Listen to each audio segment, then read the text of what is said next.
जी, बहुत I think ये कहीं न कहीं सही भी है। तो जैसे आपने कहा, शायद जैसे हम एक जो टैलेंट होता है इंसान के अंदर, वो हम बाहर से नहीं ले सकते। वो खुद ही बिल्कुल, आपको उस पर काम करना पड़ेगा और आपको अपने अंदर टैलेंट लाना पड़ेगा। शायद मोटिवेशन भी वैसा ही है। आप बाहर बिल्कुल। सुन लीजिए, सीख लीजिए, लेकिन आपको वो खुद में ही डेवलप करना पड़ेगा। देखिए वो सब जी, एक टूल्स का काम करेंगे आपके जी, लिए, बाहर से आप बिल्कुल, जो भी लेंगे आपको रिपेयर करने के लिए काम करेंगे। बिल्कुल।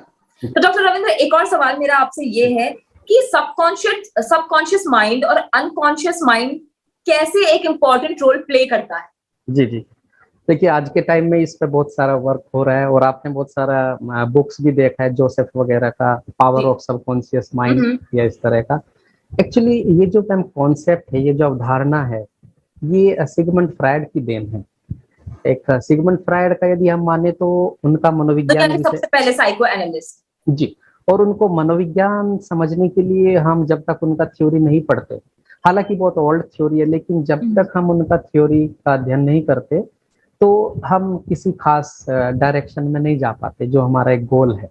हुँ, सो ये जो अवधारणा है मन को समझने के लिए दिया था।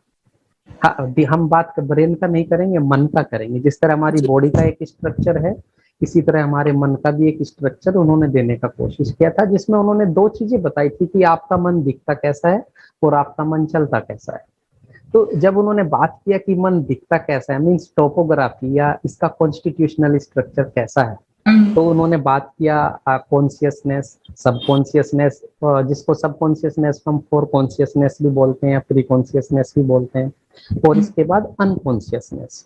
हुँ, सो उन्होंने बताया कि जो आपके माइंड का स्ट्रक्चर है वो इन तीन एलिमेंट्स को लेकर बना है, जिनमें हमारा केवल जो जो जो मेजर पार्ट है, जो एक वृद्ध और बड़ा पार्ट है, वो अनकॉन्शियस माइंड है। अभी मैं सबकॉन्शियस पर भी आ रहा हूँ जहां से हमारा जी, सवाल शुरू हुआ था, बट उससे जी, पहले ये समझना थोड़ा सा ठीक है। जी। तो अनकॉन्शियस माइंड है क्या? अकॉर्डिंग टू सिगमंड फ्रायड ही मैं बोलूंगा, क्योंकि उनका एक कॉन्सेप्ट है। हुँ, हुँ, उनका कहना है कि जो इच्छाएं वर्तमान में हम लोगों को होती हैं, फॉर एग्जाम्पल कि अभी मेरी इच्छा है एक पल्सर बाइक खरीदने का या एक मर्सिडीज खरीदने का, लेकिन हुँ, अभी मैं उसको परचेज नहीं कर पा रहा हूँ, मेरा फाइनेंशियल कंडीशन उस तरह का नहीं है या अलाउ नहीं कर रहा है जो मेरा फाइनेंस है उसको। तो होगा क्या, वो स्लोली स्लोली वो हमारा जो अचेतन मस्तिष्क है, वो विश, वो डिजायर, स्पेशली डिजायर का बात सिगमंड फ्रायड ने किया है, क्योंकि अधिकांश वर्ड जो सिगमंड फ्रायड की थ्योरी में है वो थोड़ा यौन क्रियाओं को लेकर है, एग्रेशन को लेकर है। तो उन्होंने कहा हुँ, कि ये धीरे धीरे हमारे अचेतन मस्तिष्क में चला जाता है, जिसको बैक साइड में उन्होंने माना है, जो कि हुँ, बड़ा साइज का होता है। अब वो कहते हैं कि वर्तमान समय से कनेक्ट होने के लिए, अभी मैं और आप बात कर रहे हैं, तो यहाँ कॉन्शियस माइंड वर्क कर रहा है। अब कॉन्शियस माइंड और कॉन्शियस मीन्स अवेयरनेस, अभी जो हम जो कर रहे हैं अवेयर है। फिलहाल, जो देख रहे हैं, मुझे एलसीडी दिख रहा है, लैपटॉप हुँ, दिख रहा है, ये सब एक कॉन्शियस माइंड का फंक्शन है हुँ, अकॉर्डिंग टू फ्रायड। अब इसके बीच में एक जरूरत पड़ता है ब्रिज का, एक पुल का। तो जो सबकॉन्शियस माइंड है वो एक ब्रिज का काम करता है।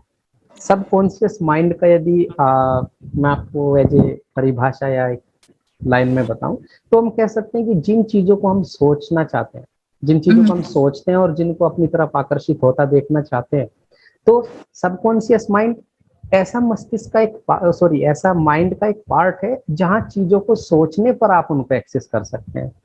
अभी अभी देखिए मेरे ऊपर एक फैन चला हुआ है, मैं अभी डिपार्टमेंट में हूँ, मेरे जी, ऊपर एक फैन चला। अभी आपने जैसे सबकॉन्शियस वर्ड का नाम लिया तो फैन का शोर मेरे कानों में आने लगा। अभी मैंने इसको चाहा, अभी मैं और चीजें भी सुन रहा हूँ। तो इसी तरह जो मेजर रोल बताया, जितने भी मोटिवेशनल स्पीकर्स हैं, चाहे संदीप महेश्वरी जी हो और विवेक जी हो या और कोई, और जी, जोसेफ जोसेफ मर्फी जी ने भी बहुत अच्छा बुक लिखा है, वो हमेशा सबकॉन्शियस माइंड का इसलिए बात करते हैं क्योंकि आपको अलाउ करता है विजुअलाइज करने के लिए। जी। जो आपने गोल सेट किया हुँ, आपने हुँ, उसको हुँ, विजुअलाइज करना, क्योंकि हम मानते हैं, साइकोलॉजिस्ट मानते हैं कि जब तक आप विजुअलाइजेशन नहीं करोगे, जी। जब तक आप सपने नहीं देखोगे तो पूरे कैसे लॉ ऑफ करोगे। अट्रैक्शन। तो क्या बिल्कुल, आप लॉ ऑफ क्या attraction. Psychologist law of attraction को मानते हैं? या बिल्कुल काम करता है मैम। ओके। देखिए देखिए, जैसे जैसे हमारा फिजिकल स्ट्रक्चर और फिजिकल पावर वर्क करता है, इन द सेम वे हमारा एक साइकी भी है, साइच जिसको हम बोलते हैं, एक जी। एक साइकोलॉजिकल पावर वो वर्क करता है। हम जी देखिए आज के समय में आप देखिए मेडिटेशन पर कितना जोर दिया जा रहा है। जी आज बिल्कुल। के समय में आप देखिए मेडिटेशन का भी बहुत फॉर्म्स आ गया है। हम्म मेडिटेशन को मूवमेंट थेरेपी के साथ भी ज्वाइन कर दिया है। हम्म तो इस तरह का जो चीजें हैं, तो सबकॉन्शियस माइंड हमें अलाउ करता है चीजों को विजुअलाइज करने में, उनसे प्रॉपर कम्युनिकेशन करने के लिए। अभी मैंने देखा तो फैन का शोर अब मैं सुन रहा हूँ, जब तक आपने नहीं बात किया था तो मैंने नहीं सुना।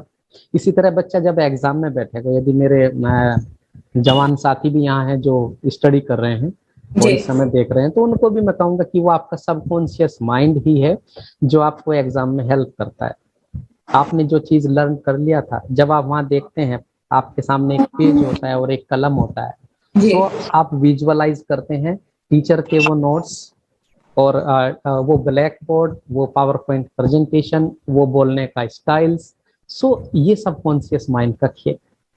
सो 95% जो फोकस दिया गया है, यदि बात करें तो सबकॉन्शियस माइंड पर दिया गया है। कॉन्शियस माइंड जस्ट एक रैम मेमोरी की तरह है। यदि कंप्यूटर का मेमोरी बात करें, जो रैम मेमोरी होता है वो केवल सॉफ्टवेयर को चलाता है। हम्म इन द सेम वे हमारा भी जो चेतन मस्तिष्क है, सॉरी चेतन मन है, वो केवल रन करता है चीजों को।